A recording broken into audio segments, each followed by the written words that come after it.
Veamos un ejemplo.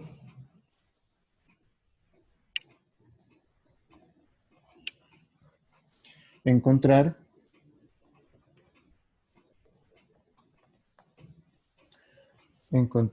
la integral de superficie. Recuerden que una notación que les había dicho que se utilizaba era esta, f.n de sigma, para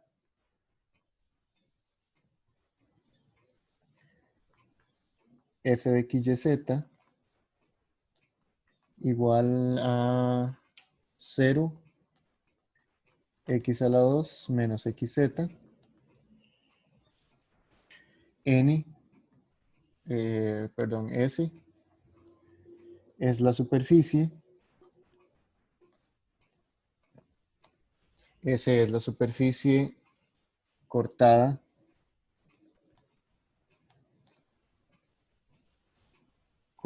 del cilindro y igual a x a la 2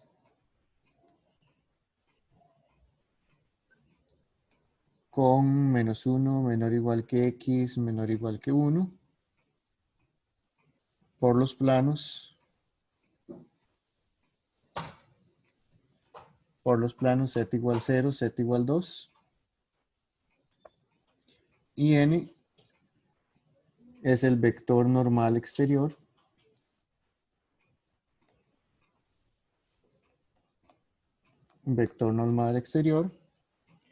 y como descripción adicional se aleja del plano YZ.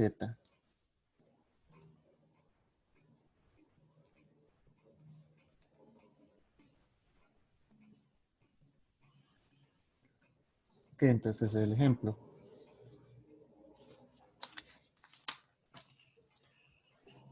Vamos a ver por qué es que se les da una descripción de ese plano.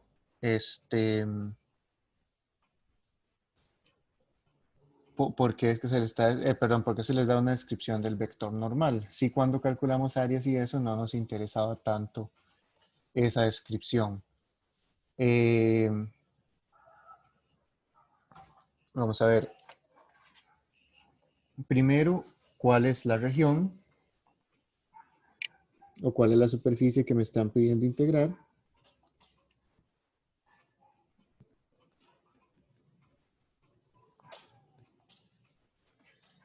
Vean que es la sección es el cilindro y es igual a x a la 2.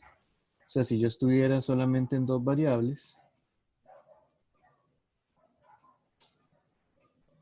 eso sería una parábola y dice con x entre menos 1 y 1. Entonces aquí menos 1 y aquí 1. Entonces sería esa parábola. Pero como estoy en tres variables, estamos hablando de que esa parábola la extiendo de forma paralela al eje z y el z está entre 0 y 2. Entonces eso sería algo así.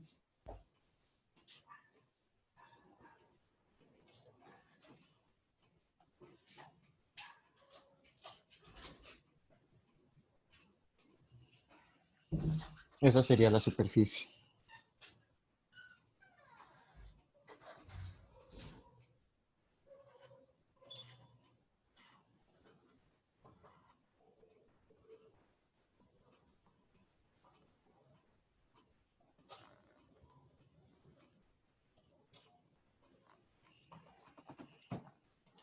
¿Ok? Entonces, me están pidiendo que el vector normal sea exterior.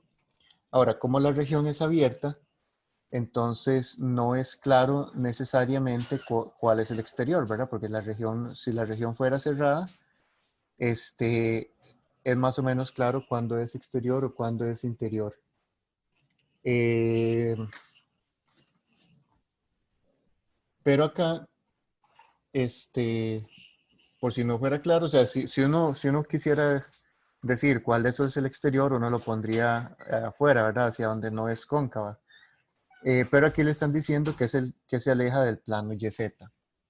Entonces, cuando me dicen eso en un ejercicio de cálculo, eso quiere decir que en cada punto de la superficie yo voy a considerar un vector normal, o sea, un vector perpendicular a la superficie. Y dónde lo pongo depende de la descripción del problema.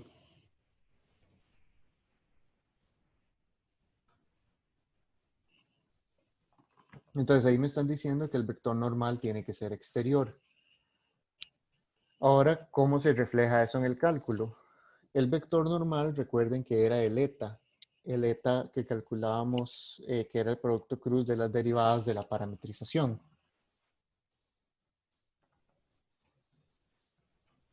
Entonces, bueno, ya casi volvemos a eso. Calculamos, recuerden que la definición, que la integral de superficie de f.n de sigma se puede ver como la integral doble sobre cierta región de f evaluado en la parametrización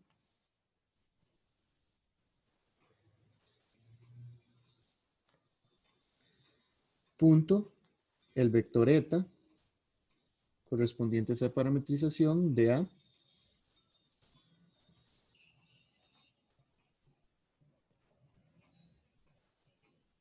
¿ok? Entonces necesitamos una parametrización de esa superficie. Vean que en la superficie, como el y es igual a x a la 2, yo puedo usar x como parámetro. Entonces yo puedo parametrizar eso como sigma de xz es igual a x, el y es x a la 2, y el z no aparece en la ecuación de la superficie. Entonces quiere decir que el z es, por decirlo así, libre y necesita ser un parámetro. O sea, básicamente aquí es como si el y fuera función de las otras dos variables, en ese caso solo x, pero el y se puede escribir en función de las otras variables. Entonces utilizo las otras variables como parámetros. ¿Cuál sería el dominio de esa región? Viéndolo del dibujo o incluso viéndolo desde la descripción, el x está entre -1 y 1 y el z está entre 0 y 2. Aquí yo puedo escribir que x y z pertenecen a una región R, que es la proyección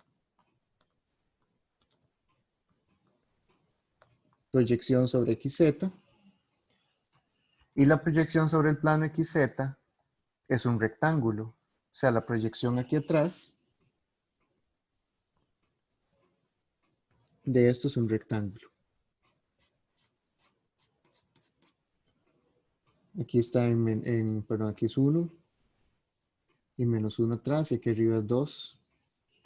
Entonces, básicamente eso me dice que x está entre -1 y 1 y z está entre 0 y 2, que más o menos eso me daban en la descripción del problema. Entonces, esta es la parametrización, este es el dominio de la parametrización. Calculamos ahora el vector eta. Para eso calculamos las derivadas. Sigma con respecto a x es igual a 1, 2x, 0. Sigma con respecto a z es 0, 0, 1. Y el producto cruz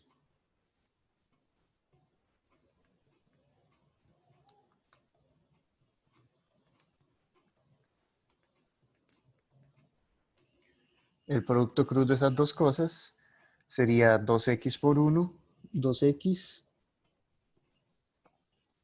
En J sería 1 por 1, entonces sería -1. Y en K sería 0. Ese es el producto cruz. Ese es el vector eta, ¿verdad? Eta de xz igual a eso. ¿Ok? Ese es el vector normal que tiene que satisfacer. Ese es el vector normal que estamos representando aquí gráficamente. ¿Cómo podrían saber si este vector normal es realmente ese que estamos representando gráficamente? ¿Qué se puede ver ahí?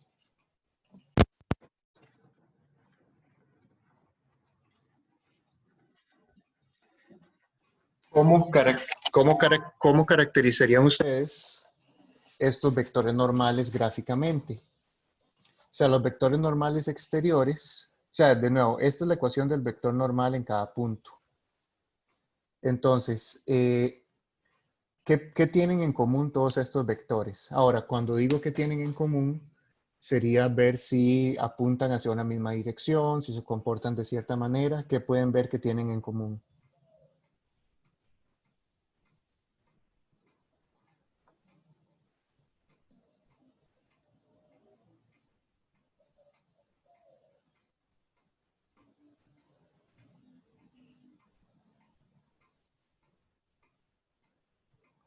Si pudieran ponerle una característica común a todos esos vectores, ¿qué sería?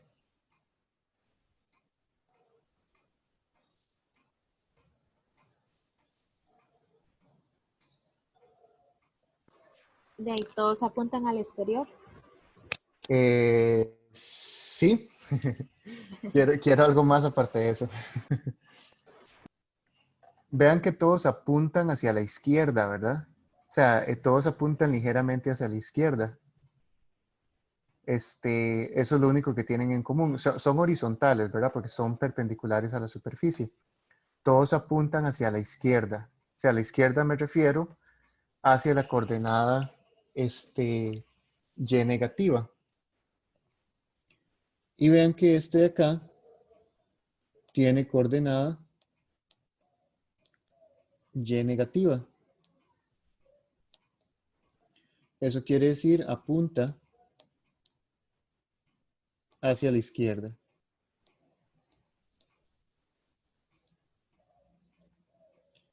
Y eso es lo requerido.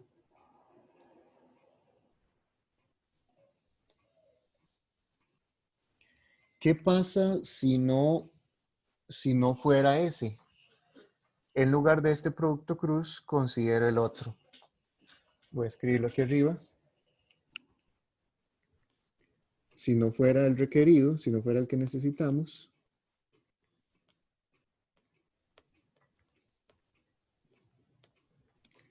usamos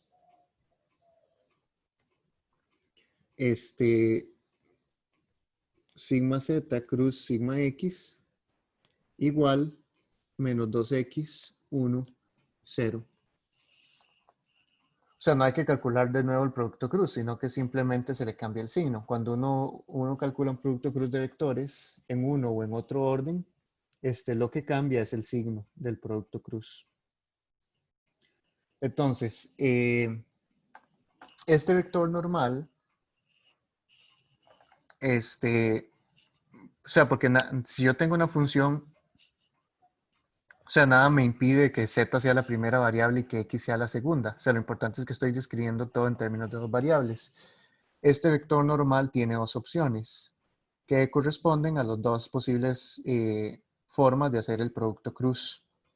Entonces, quiere decir que hay dos posibles formas de colocar ese vector normal. Ya ahorita voy a ver con más detalle la cuestión de la orientación y todo eso, porque va a ser importante para los teoremas que vienen.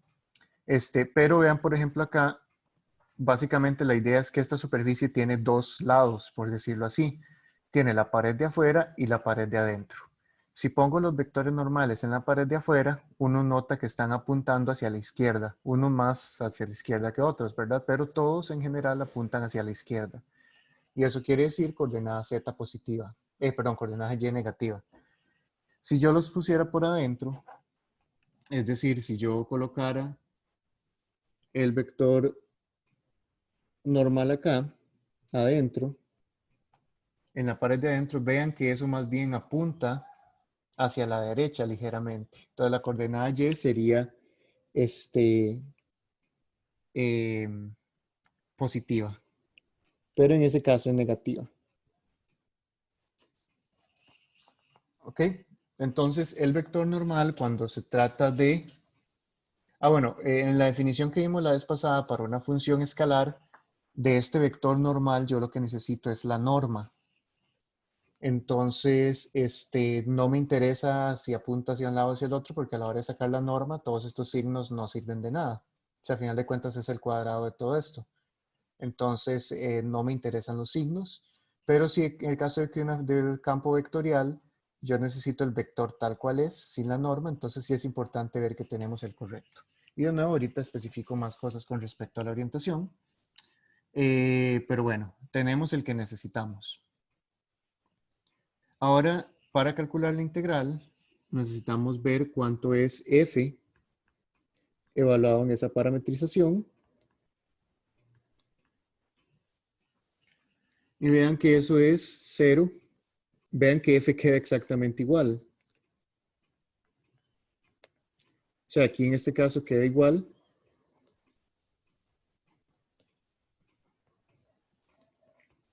Queda igual porque no depende de y.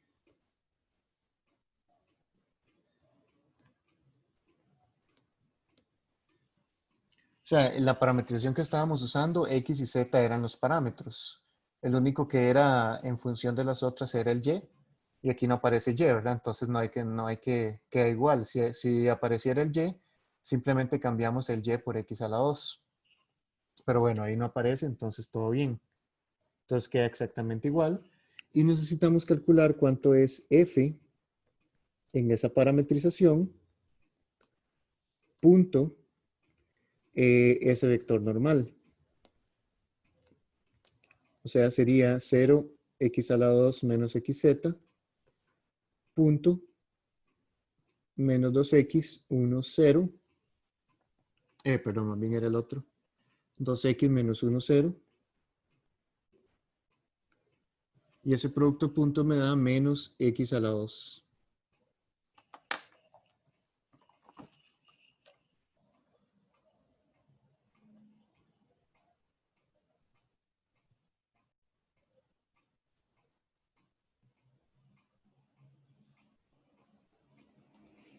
¿Ok? Entonces esa es la función a integrar, porque la integral es exactamente eso. Es decir que la integral de superficie de f.n de sigma es igual a la integral doble de menos x a la 2 de a, y en ese caso la región de integración es x de menos 1 a 1, z de 0 a 2, menos x a la 2, ahí estoy haciéndolo en el orden de z de x. Con respecto a z es constante, entonces simplemente va a sacar ese menos 2, la integral de menos 1 a 1 de x a la 2 de x, y eso es menos 2 por x a la 3 entre 3, entre x igual a 1 y x igual a menos 1, al revés más bien, x igual a menos 1, x igual a 1, y en 1 eso es 1/3, en menos 1 es menos 1/3, cuando se restan quedan sumados, quedan 2/3, entonces eso es menos 4/3. Entonces ese es el valor de la integral de superficie.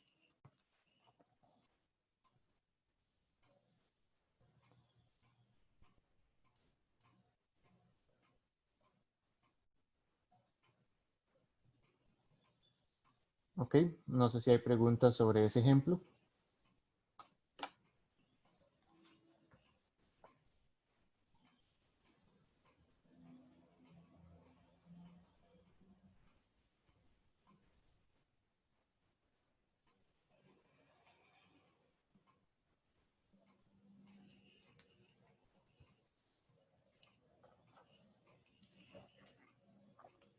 Ok. Bueno, entonces, como les mencioné, ahorita mencionamos más cosas con respecto a la orientación. Vamos a volver de momento a integrales de línea para ver un teorema relacionado con esas integrales de línea.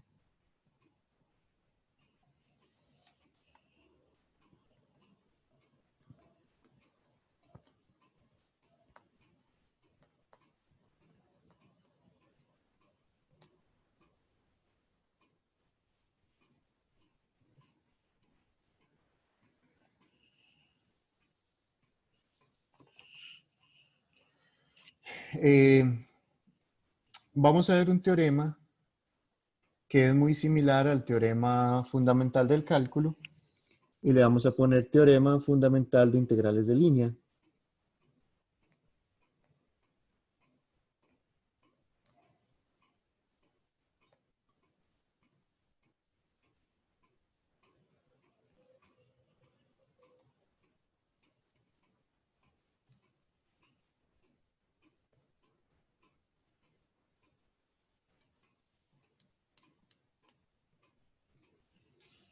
¿Ok?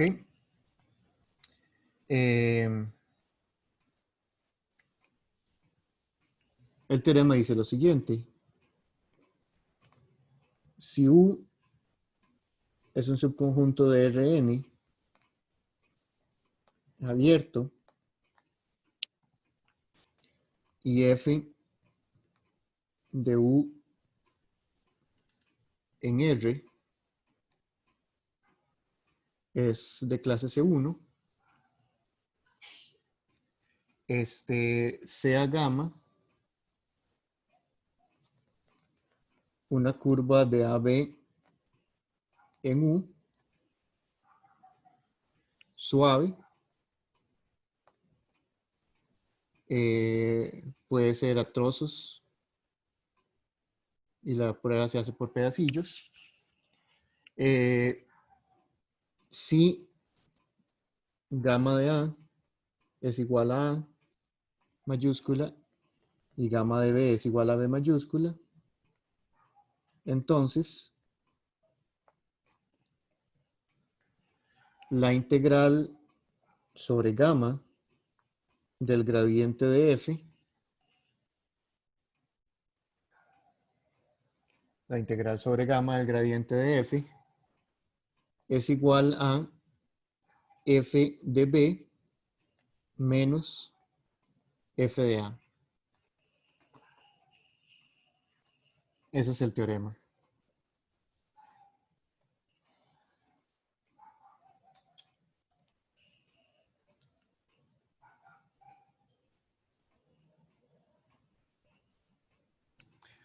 ¿Qué es lo que me dice ese teorema? Vean que es muy parecido en la forma al teorema fundamental del cálculo de 350.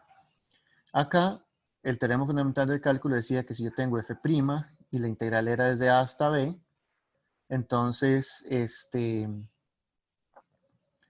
aquí era la antiderivada evaluada en los extremos del intervalo. Aquí tenemos algo similar. Tengo que la integral de línea del gradiente es igual a la función cuyo gradiente es esto, en los puntos inicial y final de la curva. O sea, ahí tengo una curva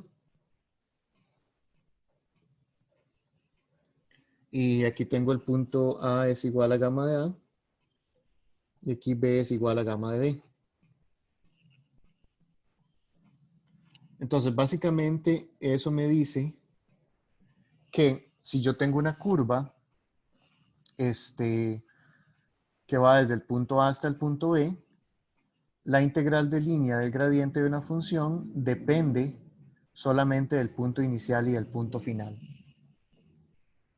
Voy a probar el teorema y luego escribo un corolario, porque básicamente ese teorema lo que está diciendo es que no importa cómo sea la curva, siempre y cuando sea suave, y siempre y cuando vaya desde A hasta B, la integral va a ser la misma. Es decir, ustedes pueden utilizar esta curva de acá, pueden utilizar un segmento de recta, pueden utilizar otra curva más loca, y la integral simplemente va a depender del punto inicial y el punto final, siempre y cuando lo que esté integrando sea el gradiente de alguien. Entonces, ese es el teorema fundamental de integrales de línea. Ya casi paso la página.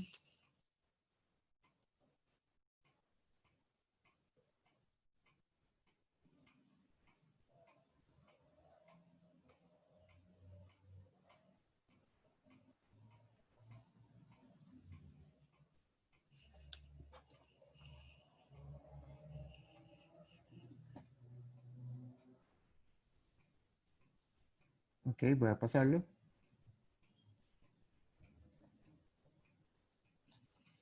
Y la prueba es muy sencilla. Porque básicamente utilizamos el teorema fundamental del cálculo. Entonces, voy a considerar esta función, sea g, una función que va desde a a b en R, dada por g de t igual f con posición gamma de t. Bueno, g es f con posición gamma. Eso les va a servir para el ejercicio ese de la tarea. Bueno, el cálculo les va a servir. ¿Qué es g' de t? G' de t es, f es una función de varias variables, ¿verdad? Entonces eso sería la suma desde j igual 1 hasta n de la derivada j décima de f evaluada en gamma de t por la entrada j décima de la derivada de gamma. Eso es por la regla de la cadena.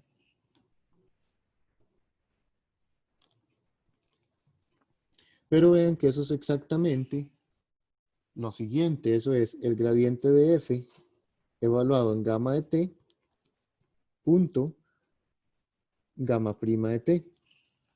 Es decir, ¿qué es lo que estoy haciendo acá? Estoy multiplicando las entradas j décimas de, esta es la entrada j décima del gradiente, esta es la entrada j décima de gamma prima, las estoy multiplicando y sumando. Eso es exactamente el producto punto. Ok, ahora, ¿qué es la integral sobre la curva gamma del gradiente de f? Por la definición, eso es la función evaluada en la parametrización punto la derivada de la parametrización.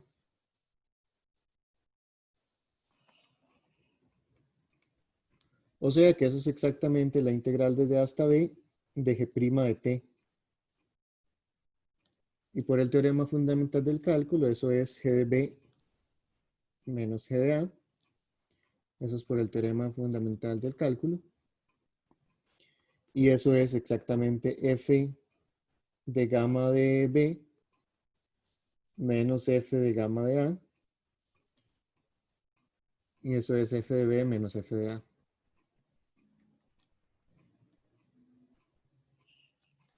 Entonces, la prueba de eso viene de que del hecho de que lo que estoy integrando acá es una función de una variable, o sea, es una integral de 350.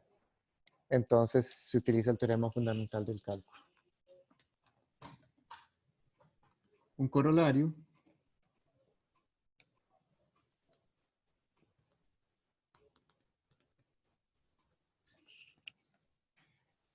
si f es de clase C1,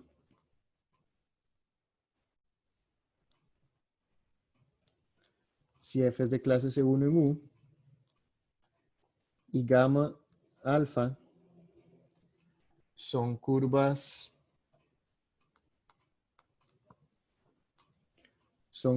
suaves con el mismo punto inicial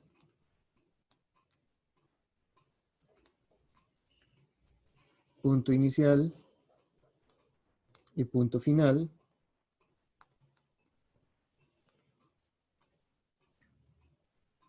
y trazos contenidos en U,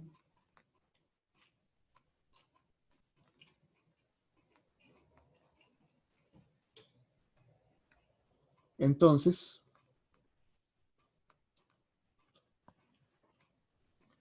la integral sobre gamma del gradiente de f es igual a la integral sobre alfa del gradiente.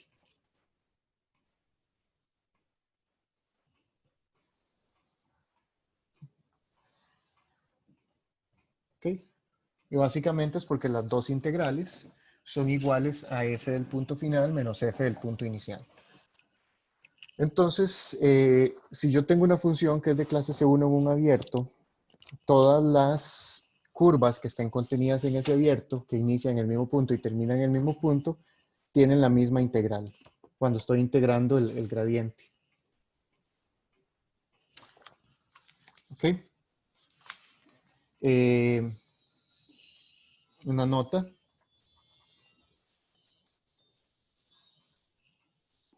Sea f de Rn en Rn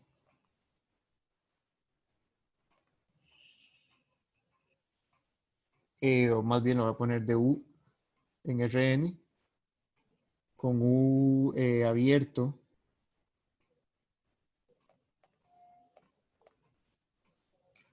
U abierto en Rn. Entonces, si existe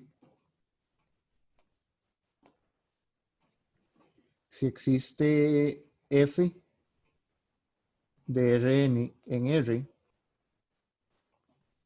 tal que el gradiente de f sea f mayúscula, voy a ponerle una flechita,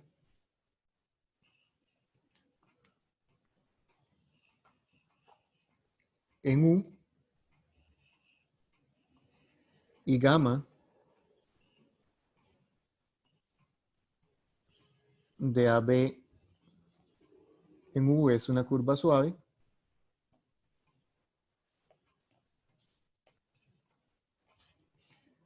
O sea, aquí no estoy diciendo nada, simplemente estoy reescribiendo lo anterior. Entonces, la integral sobre gamma de f es igual a f de gamma de b menos f de gamma de a. O sea, ahí no estoy diciendo nada, simplemente le estoy poniendo nombre al gradiente de f. Pero básicamente esto es más parecido al teorema, a la forma de calcular integrales. Porque ustedes tienen una función f. Si logran encontrar una función f minúscula cuyo gradiente sea la función que tienen, entonces pueden calcular la integral de manera más fácil. Dicho f se llama campo vectorial conservativo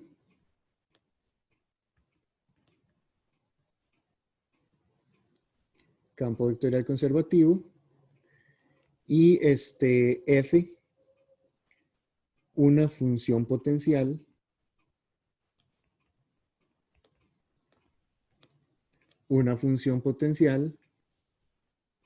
para f.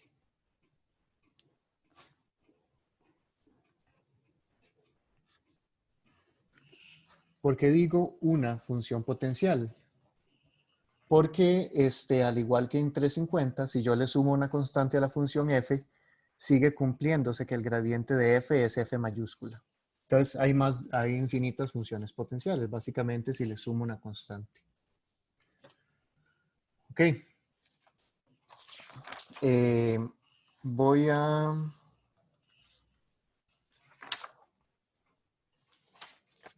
¿Cómo encontrar? O sea, ¿cómo encontrar una función potencial?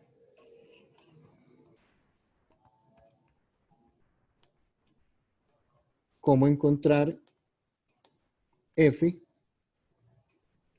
dado un campo vectorial f mayúscula?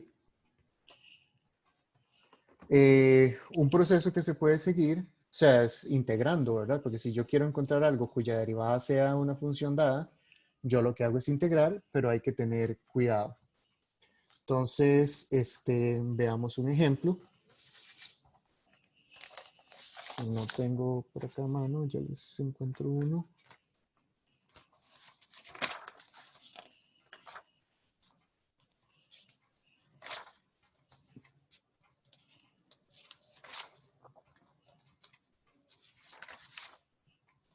Yo quiero buscar mis notas de cálculo, pero bueno, las tengo acá. Vamos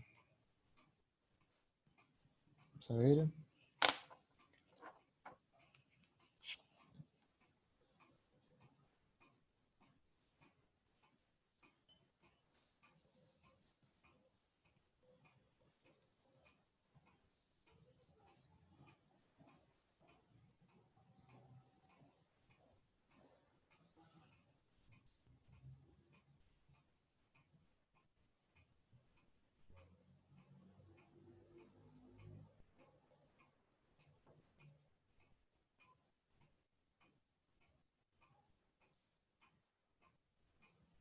Ok, vamos a ver. Quiero una que no sea tan sencilla.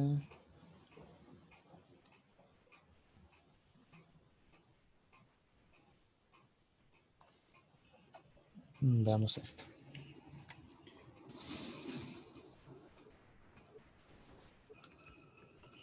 Un ejemplo sería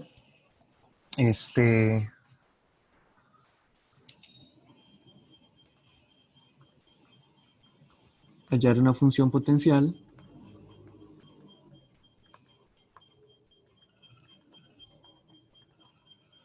para el campo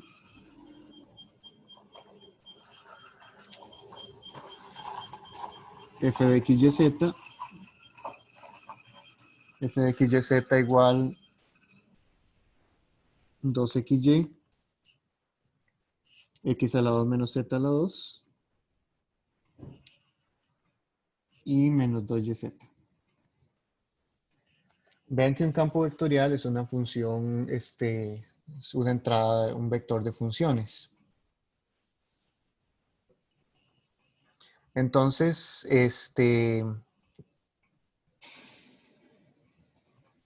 lo que hay que hacer es encontrar una función cuyo gradiente sea esto de acá.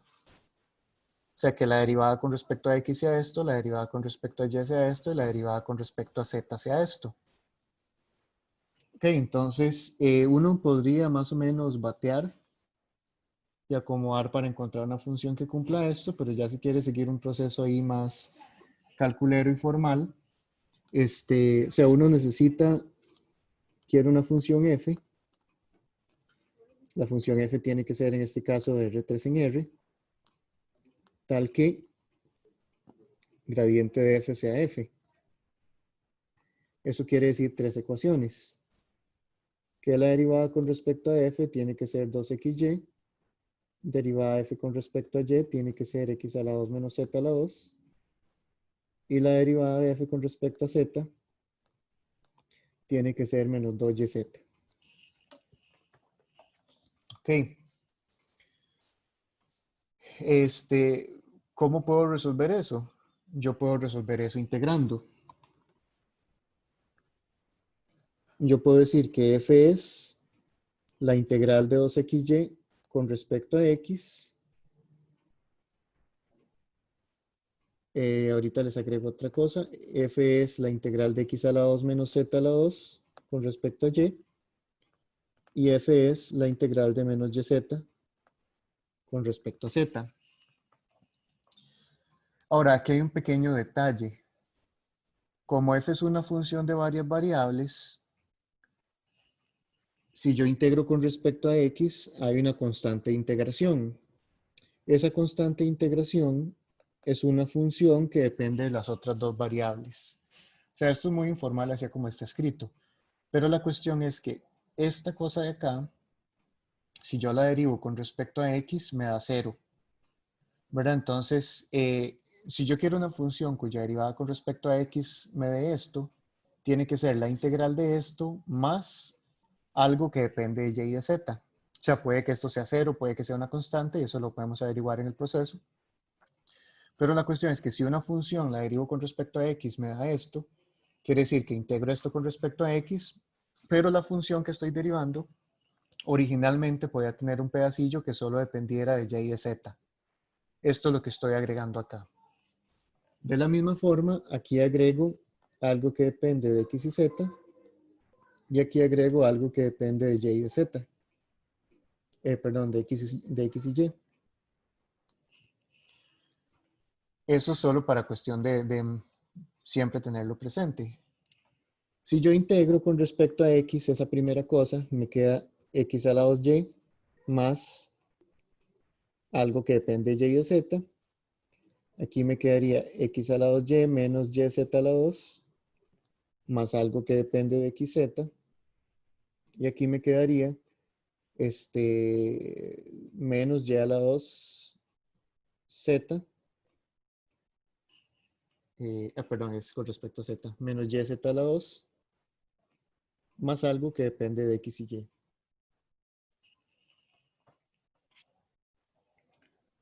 ¿Ok? Ahora, estas tres funciones deberían ser la misma, ¿verdad? Las tres deberían ser iguales a f. Y ahora lo que yo puedo hacer es comparar. Puedo comparar y ver que tiene que ser f, ¿verdad? Estas tres cosas deberían ser la misma. Entonces, pareciera, o sea, comparando f de x, y, z, podría ser x a la 2y menos y, z a la 2 más una constante. O sea, básicamente es ver qué le falta, o sea, las tres tienen que ser iguales, ¿verdad? Entonces ya sabemos que estas dos comparten esto. Entonces, esta cosilla debería ser esto. Estas dos ya comparten esto, entonces esta cosilla debería ser esto. Entonces, eso es una forma de verificar también, ¿verdad? G de YZ, en ese caso sería menos YZ a la 2, H de XZ, bueno, estoy poniendo una constante, pero H de XZ sería igual a la constante, y K de XY sería igual a X a la 2, Y más C. Eso solo para verificar que las cosas estén bien, o sea, que verdaderamente esto sea una función que dependa solo de y de z, esto sea una función que dependa solo de x y z, y esto sea una función que dependa solo de x y y. Pero esta puede ser la función potencial, y como solo piden una función potencial, puedo tomar c igual a 0. Puedo tomar c igual a 0 si quiero. Piden solo una función potencial. Pero eso es una forma de hallar quién es la función potencial.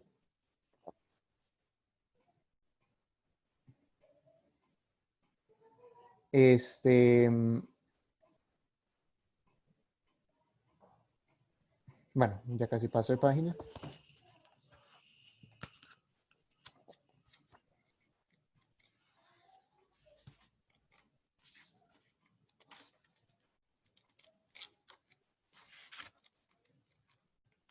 Ahora es importante que en eso, o sea, usualmente las integrales que salen aquí son muy fáciles. O sea, estas integraciones que hice aquí son muy sencillas, pero puede que uno integre de una forma una y uno integre de otra forma otra, y esté el mismo término, pero escrito de dos formas diferentes.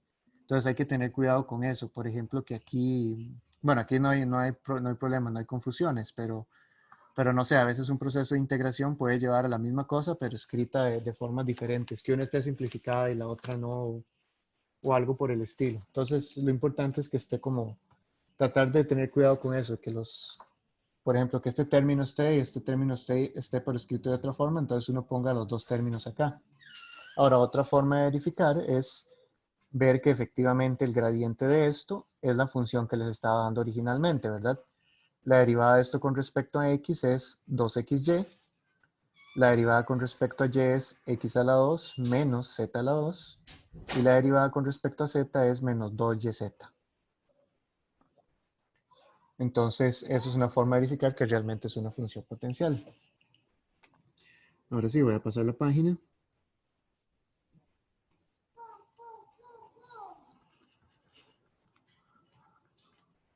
Ejemplo. Con f del ejemplo anterior. Con f del ejemplo anterior. Hallar la integral de línea de f. Recuerden que una forma de notarla era así también, f.dr, donde gamma de t es igual a, no sé, t por t menos 1 entre t más 1, t a la 2 más t menos 1, t más t menos 1 entre 2,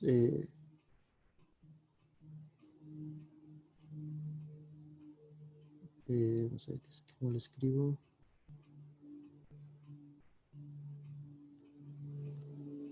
T a la 2 más t menos 1 a la 2. Todo eso entre t más 1. Ok, una consulta. Sí. Esa integral con respecto a quién la está integrando, ¿de qué? ¿De R o?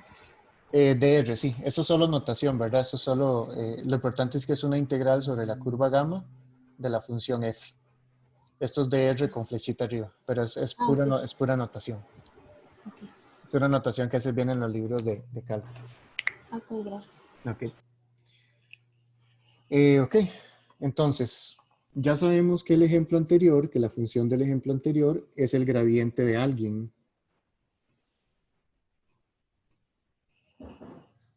Entonces, para integrar esa curva, lo único que necesitamos es saber quién es el punto inicial y el punto final. Vean que gamma de 0, ¿quién es gamma de 0? Gamma de 0 es 0 menos 1, 0 menos 1, un medio, y gamma de 1 es 0, 1, un medio también. Entonces, la integral de f es f de 0, 1, un medio, menos f de 0, menos 1, un medio. Y eso es igual a, bueno, la función que teníamos anteriormente era x a la 2y menos yz a la 2. Te lo voy a escribir así, es 0 a la 2 por 1 menos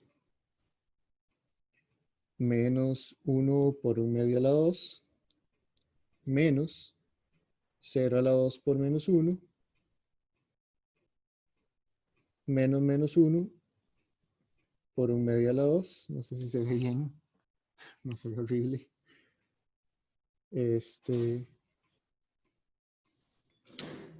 Voy a escribirlo cuánto es lo que da. Bueno, sería menos 1 por 1 medio a la 2 menos, ya sabemos que el primer término va a 0, menos 1 por 1 medio a la 2.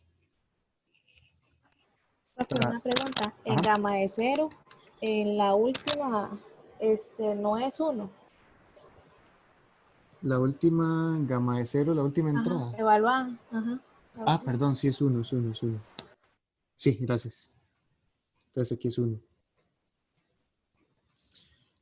Bueno, entonces aquí es menos y por z cuadrado, que es 1 a la 2. Entonces eso es, la primera da menos un cuarto y la segunda da,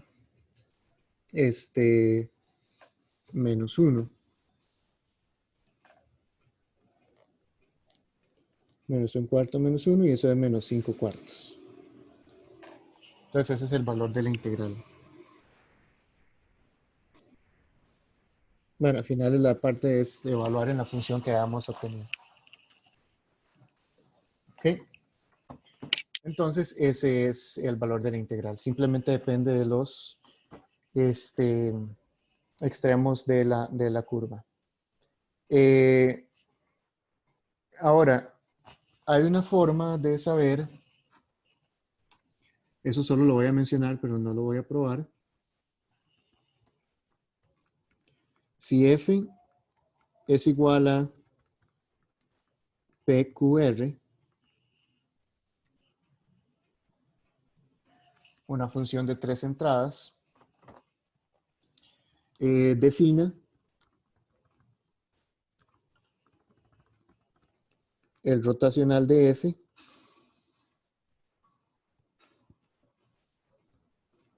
para f derivable, el rotacional de f como es un producto cruz, pero no es un producto cruz con un determinante simbólico.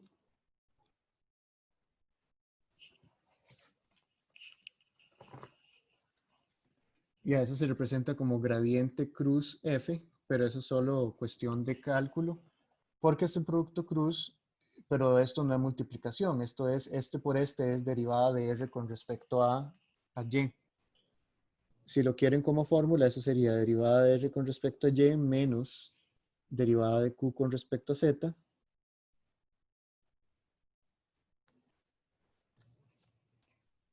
La segunda entrada sería derivada de P con respecto a Z menos derivada de Q, perdón, derivada de R con respecto a X.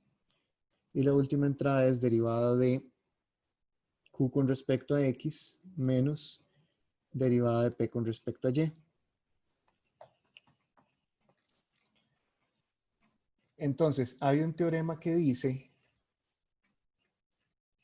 que si el rotacional de una función es cero, aquí voy a poner que eso se llama el rotacional,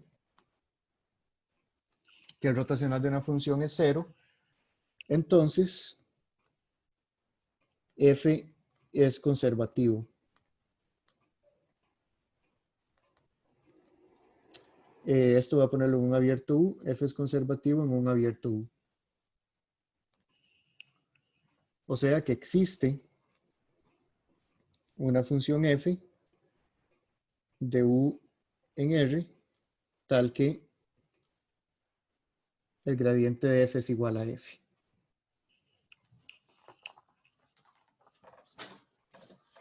Eso solo lo voy a mencionar sin probar.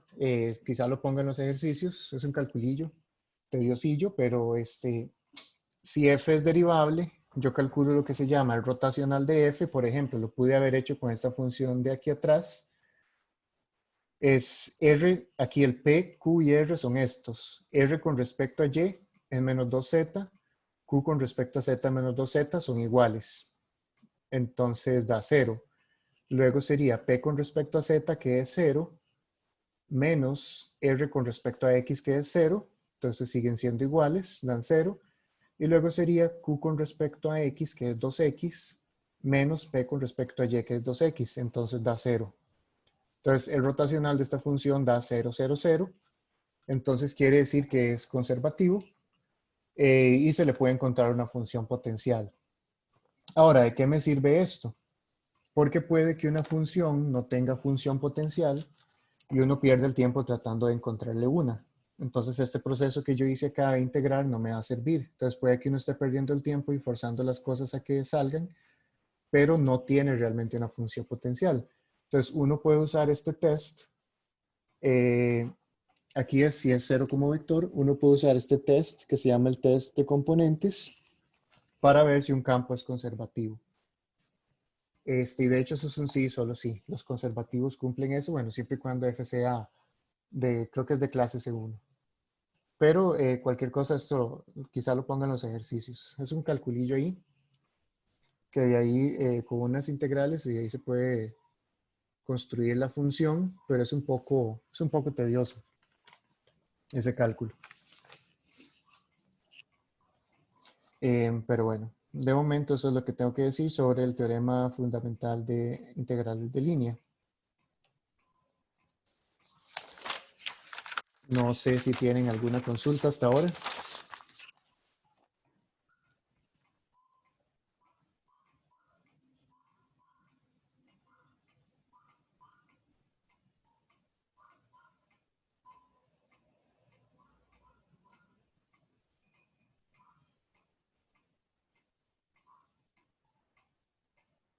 Ok. Voy a hablar ahora un poco sobre las orientaciones de tanto las superficies como de las curvas.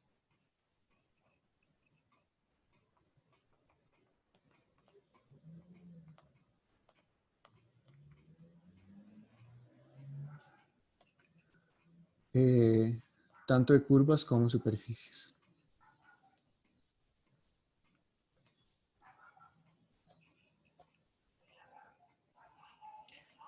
Ok.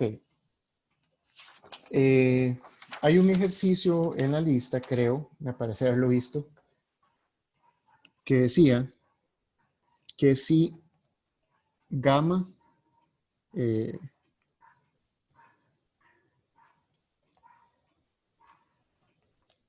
Si gamma y alfa son curvas suaves, inyectivas, o hay uno muy parecido, curvas suaves, inyectivas, y con el mismo trazo,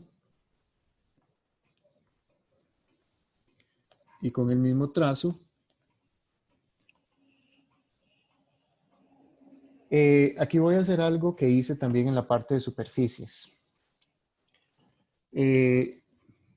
Voy a decir que gamma es de AB en C, bueno, de AB en Rn, y alfa es de CD en Rn. Y voy a decir que el trazo de ambas es C.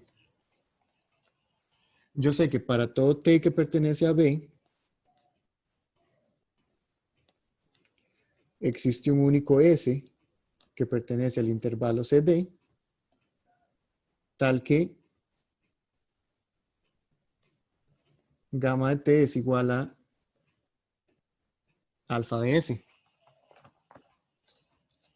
Gamma de T es igual a alfa de S.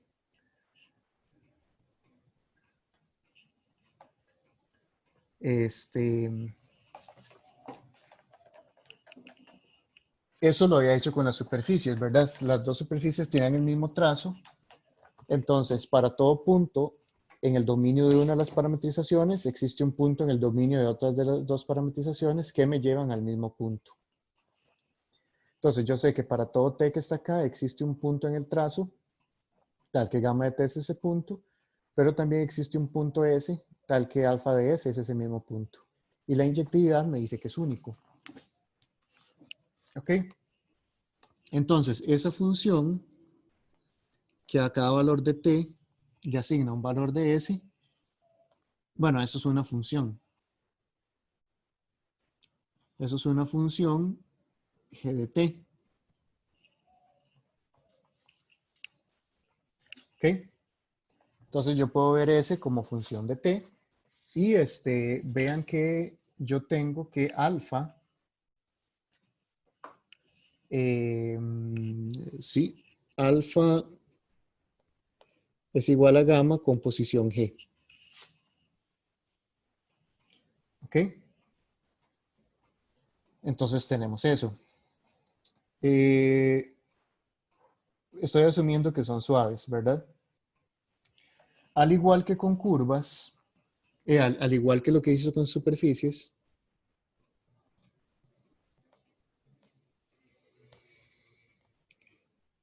que lo que se hizo con superficies,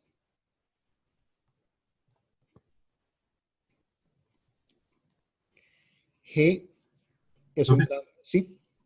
sé que como no es muy importante, pero creo que es G inversa. Vamos a ver. Sí, Por- sí, sería más bien G es, gamma es alfa de G. Sí, así está bien, ¿verdad? sí. Sí, ok.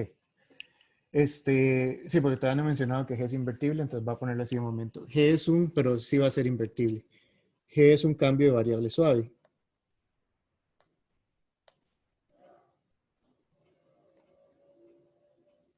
O sea, con superficies hice exactamente esto mismo, pero era con cosas de dos variables. No sé si se acuerdan que aquí tenía un sigma y aquí un phi y decía lo mismo, y luego veía que era invertible localmente, luego uno era la inversa de la otra. Y G' de t es distinto de cero para todo t que pertenece a B. Eso es consecuencia que es un cambio variable suave, ¿verdad? O un cambio variable suave. El determinante de la matriz jacobiana es distinto de cero, pero si es una función de una variable, la matriz jacobiana es solamente la derivada, ya. Ok, entonces G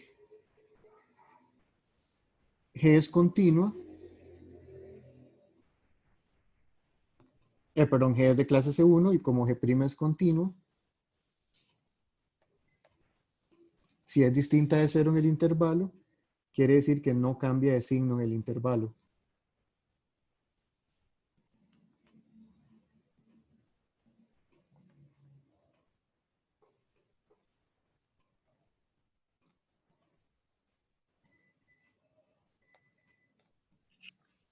Porque si cambiara de signo, es decir, si hay un lado donde es positivo y otro donde es negativo, entonces por el teorema de valores intermedios habría uno donde es 0, pero no es posible porque es distinta de 0 para todo punto, ¿verdad? Entonces tenemos dos opciones. G' mayor que 0 o G' menor que 0. Bueno, ponerlo así, así pareciera que estoy... O G' menor que 0 en el intervalo AB. Entonces esa función G puede ser derivada negativa, derivada positiva, lo que se traduce en creciente o decreciente. Ok. Y eso es un cálculo que ya habíamos hecho. Vean que gamma prima de t, o más bien, si P es igual a gamma de T0 igual a alfa de S0,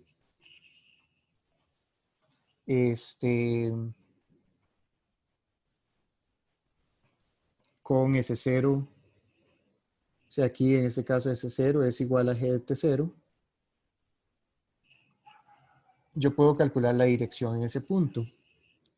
Yo puedo decir gamma prima de T0 es igual a alfa prima de G de T0 por G' de T0. Esto es porque gamma es composición. Eso es lo mismo que alfa prima de S0 por G' de T0. Entonces, yo tengo que la dirección, voy a ponerlo así, T sub gamma de T0, que eso es igual a gamma prima de T0 entre la norma de gamma prima de T0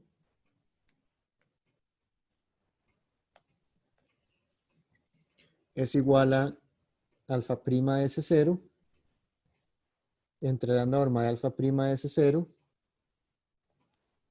por el valor absoluto de G' de T0 entre, bueno, al revés, así. Aquí me salté un paso, ¿verdad? Aquí estoy sacando norma a ambos lados. La norma abajo, yo puedo sacar este G' en valor absoluto.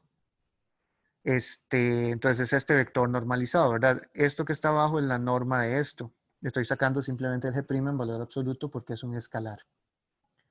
Entonces vean que eso es exactamente G' de T0 entre la norma, perdón, entre el valor absoluto de G' de T0 por la dirección, pero la dirección calculada con la parametrización alfa. Ok. Y esa fracción, G' entre su valor absoluto, es 1 o menos 1, dependiendo si G es creciente o decreciente. Entonces eso es T alfa de T0, perdón, de S0, si G' es mayor que 0, bueno, si G' es mayor que 0 en todo el dominio, y menos T alfa de S0, si G' es menor que 0.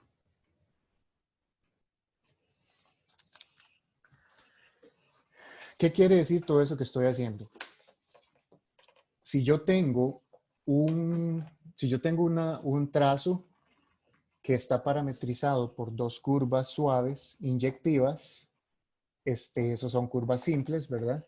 Simples y suaves. Incluso se puede hacer con suave a trozos, considerando que aquí en los puntos de pegue, aquí no va a estar definido, pero en cada uno de los trocillos se va a cumplir. Si yo tengo dos curvas suaves que me parametrizan el mismo dibujo, el mismo trazo, entonces si yo me paro en un punto de ese trazo y calculo la dirección con una o con la otra, van a ser iguales o de signos opuestos. Entonces, eso lo que me está diciendo es que da una curva, si yo considero todas las parametrizaciones con curvas suaves, va a haber dos posibles orientaciones. Entonces, en una, o sea, yo las puedo dividir en dos grupos, en todas en las que el vector me da igual y en todas en las que el vector me da el otro signo. Esto básicamente es que en cada punto, esto se llama una orientación para la curva.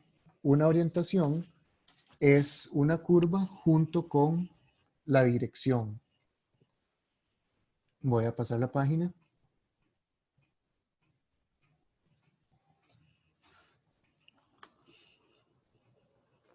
Entonces, una orientación, Profe, ¿sí? un toquecito atrás, por favor. Voy a escribir esta oración y ya lo paso. Una orientación en una curva es una elección, está dada por la dirección.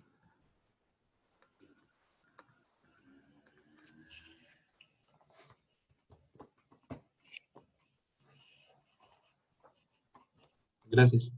¿Ok? Entonces, de nuevo, si yo considero todas las curvas suaves, si yo agarro dos curvas, o tienen la misma dirección o tienen direcciones opuestas. Entonces, eso me divide las curvas en dos. Entonces, una curva tiene dos orientaciones. Entonces, ahora usualmente uno dice si dos curvas tienen la misma orientación, eso quiere decir básicamente que tienen el mismo vector director, y también eso quiere decir que yo puedo obtener una de la otra si la compongo con una función creciente. Y si tienen dirección opuesta es que obtengo una de la otra compuesta con una función decreciente. Entonces, esa es la idea. Voy a volverme acá. Y esto podemos dividir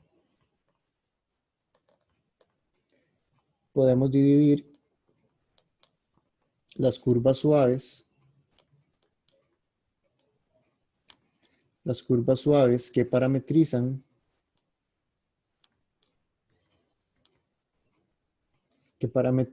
un trazo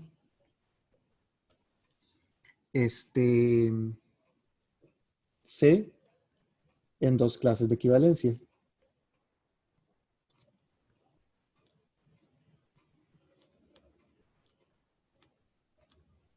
Sería como gamma es equivalente con alfa si la dirección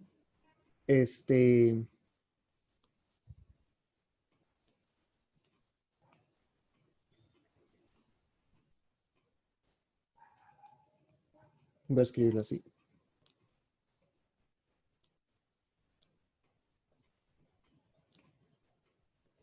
Si la dirección es la misma en todo punto del trazo. Y ya por el cálculo anterior sabemos que o la dirección es la misma en todo el punto o la dirección tiene signos opuestos en todo punto. ¿Ok? Entonces esas son las clases de equivalencia.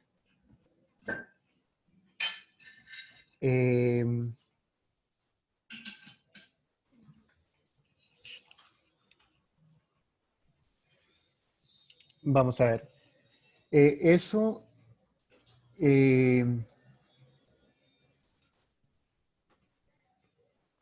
Profe, una consulta, eso lo que me dice es si la curva crece o decrece o si va en el mismo sentido de movimiento. eso es lo último, que si va en el mismo sentido en movimiento. Ah, ok. Porque, por ejemplo, yo tengo, voy a hacer un dibujillo. Yo tengo una curva, la misma curva dos veces.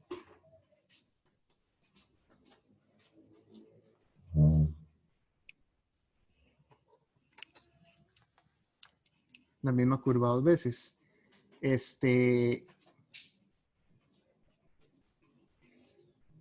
Entonces, si yo tengo una parametrización gamma, yo tengo un punto acá y calculo la dirección. Esa dirección puede ser la misma o puede ser el vector opuesto. Entonces, eso lo que me dice es que una de ellas, en una parametrización la curva se está moviendo hacia acá y en la otra parametrización más bien se está moviendo hacia acá. Entonces, esa es la diferencia que esas son las dos clases de equivalencia. El dibujo es el mismo, pero cómo se mueve sería la diferencia entre una clase de equivalencia y otra. Entonces, esa es la idea. Ok. Ok. Iba a escribir algo. Bueno. Sí. Es que aquí cambié de notación. La vez pasada que di el curso cambié de notación varias veces y no me acuerdo cuál fue la que encontré más conveniente al final.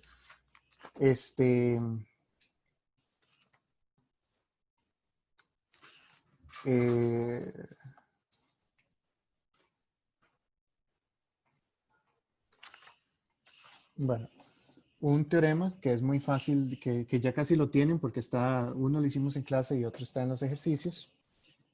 Teorema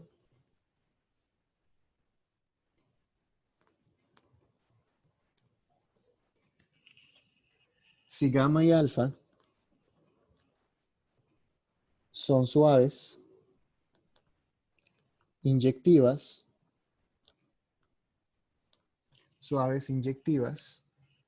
con el mismo trazo,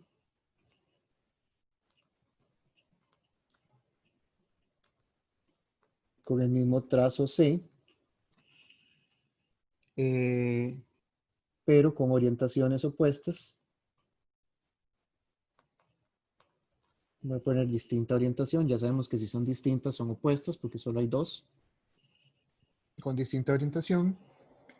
Y F es un campo vectorial de C en Rn continua.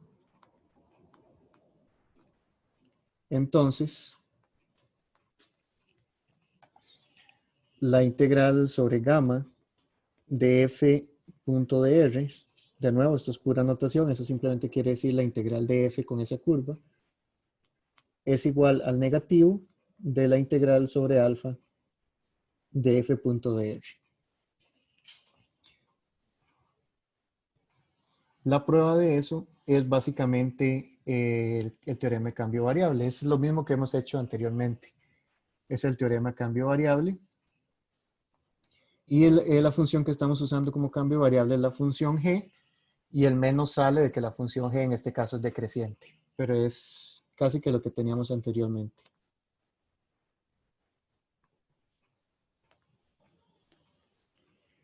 Cambio de variable,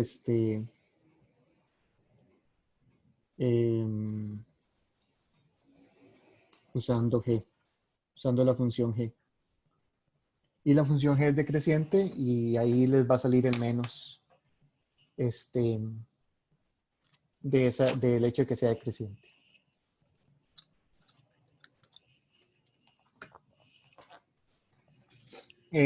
A veces una cuestión de notación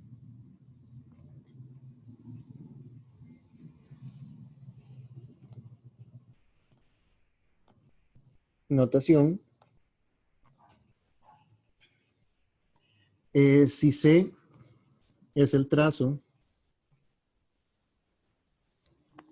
de una curva suave, se denota por menos C al mismo trazo,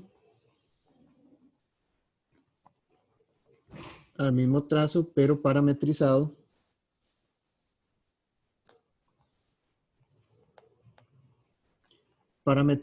por una curva con orientación opuesta.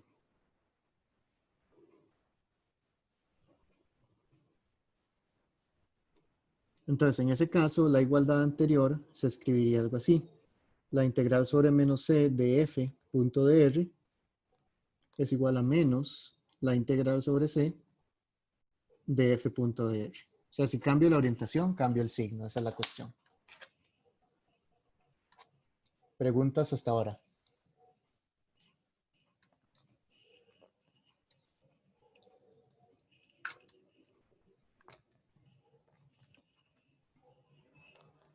Vamos a ver, nos quedan 20 minutillos de clase. Quiero que nos pongamos de acuerdo con el último examen. Entonces, voy a ver qué más les doy. Voy a hacer lo mismo para superficies, que ya está hecho la mayoría, entonces voy a mencionarlo. Vamos a ver. ¿Qué pasa con superficies?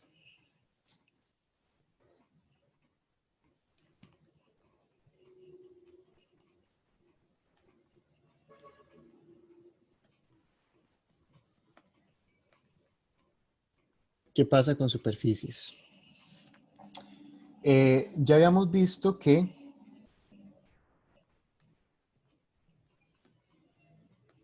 ya teníamos que si yo tengo dos superficies sigma y psi, creo que sí, psi, creo que eran los nombres que teníamos, simples, suaves,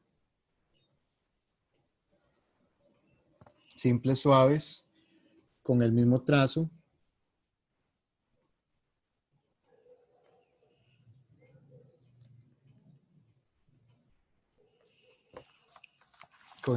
ese mismo se ve raro, con el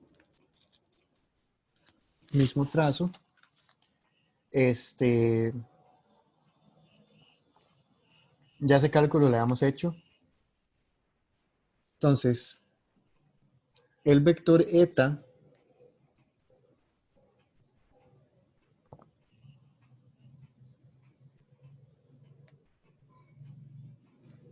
con respecto a una parametrización normalizado es igual a el vector eta con respecto a la otra parametrización.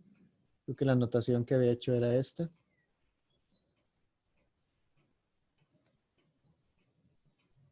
Parametrizado por el jacobiano de cierta función.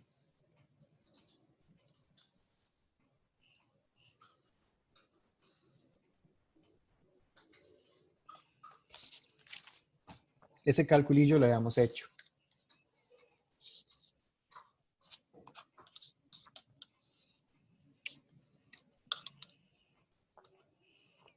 Creo que habíamos calculado la parte de arriba nada más y la parte de abajo es normalizando.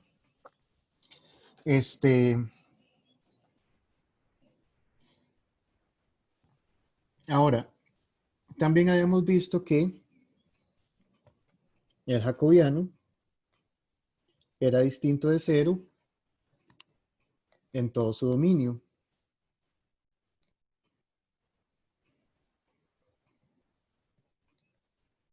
Y como G era un cambio de variable suave, era de clase C1, eso quiere decir que ese jacobiano no cambia de signo.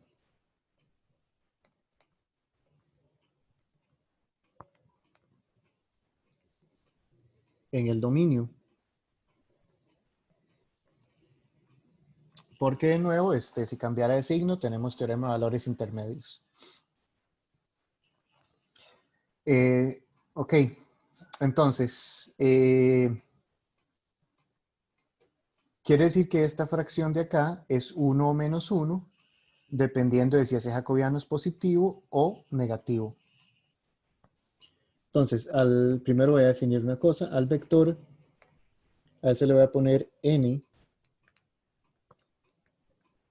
sigma es igual a eta de sigma normalizado.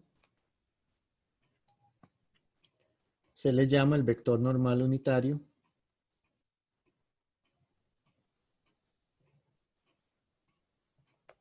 El vector normal unitario a la superficie sigma.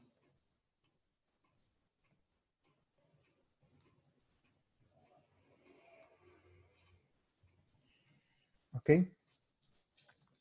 Entonces, lo anterior dice que ese vector n sigma es igual a n si el jacobiano de G es positivo, y menos n si el jacobiano es negativo.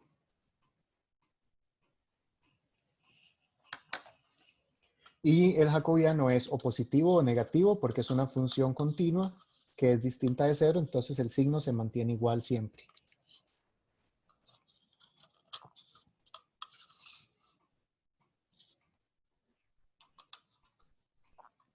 Ok, Profe, entonces, ¿sí?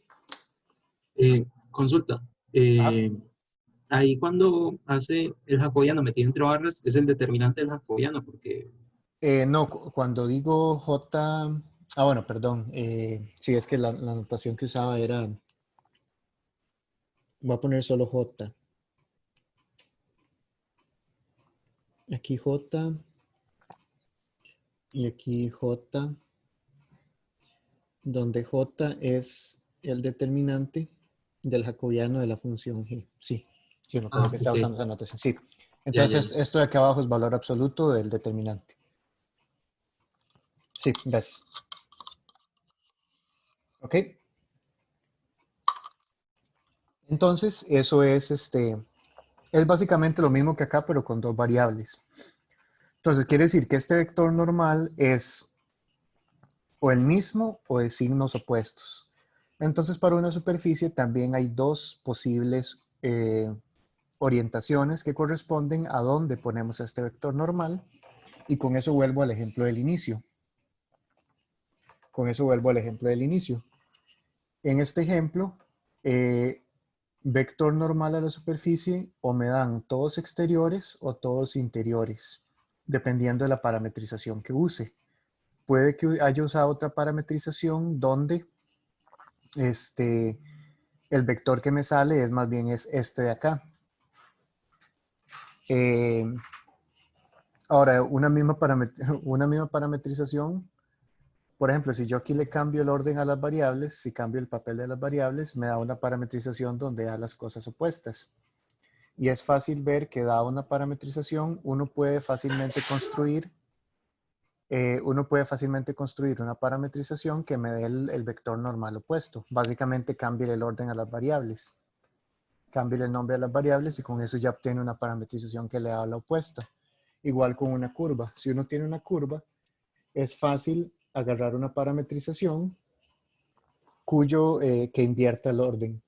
Y también eso está básicamente, tome una función creciente o decreciente.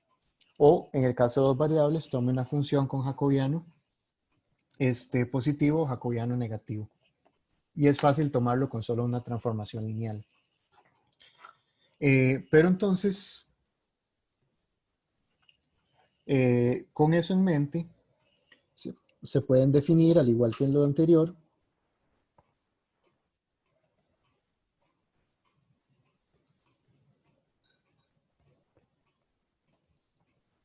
se pueden definir dos clases de equivalencia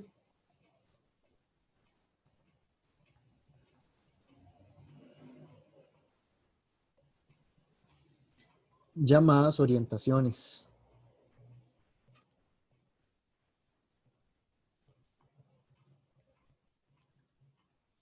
Llamadas orientaciones del trazo de la superficie.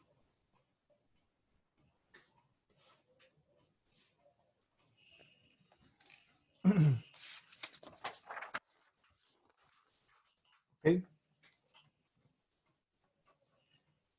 Entonces, bueno, ya casi paso la página.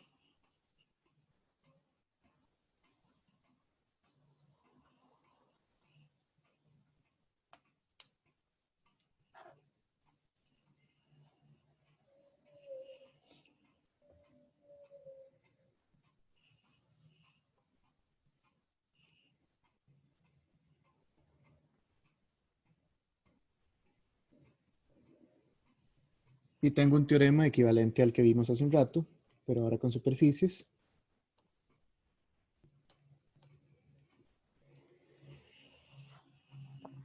Entonces tengo que si sigma y psi son suaves, inyectivas, con el mismo trazo, S,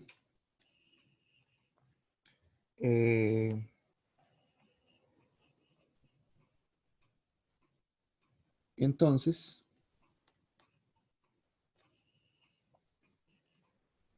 si el vector normal de sigma, bueno, voy a ponerlo así, entonces, si tienen orientaciones opuestas,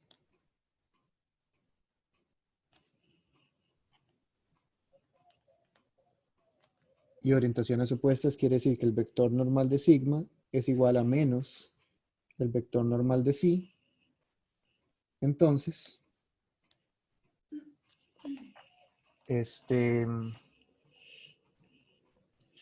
la integral de superficie, o más bien así, la integral de sig sobre sigma de f.n de sigma es igual a menos la integral sobre la superficie psi de f.n de sigma. Ese punto n de sigma, recuerden que es pura notación, lo importante es que es la integral, perdón, más bien si f, no dije quién era f, si f es una función de s en Rn continua. Y bueno, perdón, lo estamos haciendo en R3, porque en R3 es donde existe el producto cruz, en otras dimensiones no existe.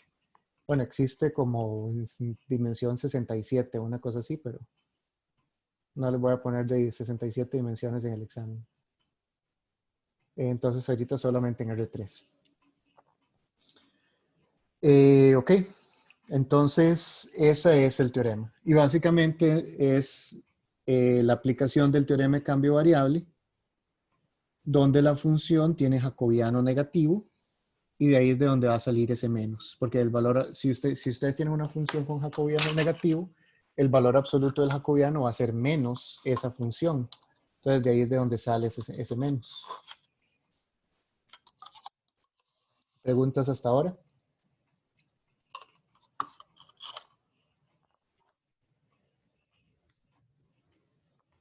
Bueno, voy a escribir aquí que la prueba es cambio de variable. Y ese trabajo ya lo habíamos hecho, ya habíamos probado que la función g era un cambio de variable suave, etc. Yo creo que ya hemos escrito casi todo. Vamos a ver qué más les digo.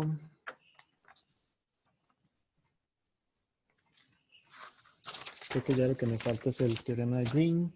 Entonces creo que no lo voy a mencionar de momento. Voy a dejar la clase de hoy así. Entonces, ¿alguna pregunta sobre la clase de hoy para parar la grabación y hablar sobre el examen?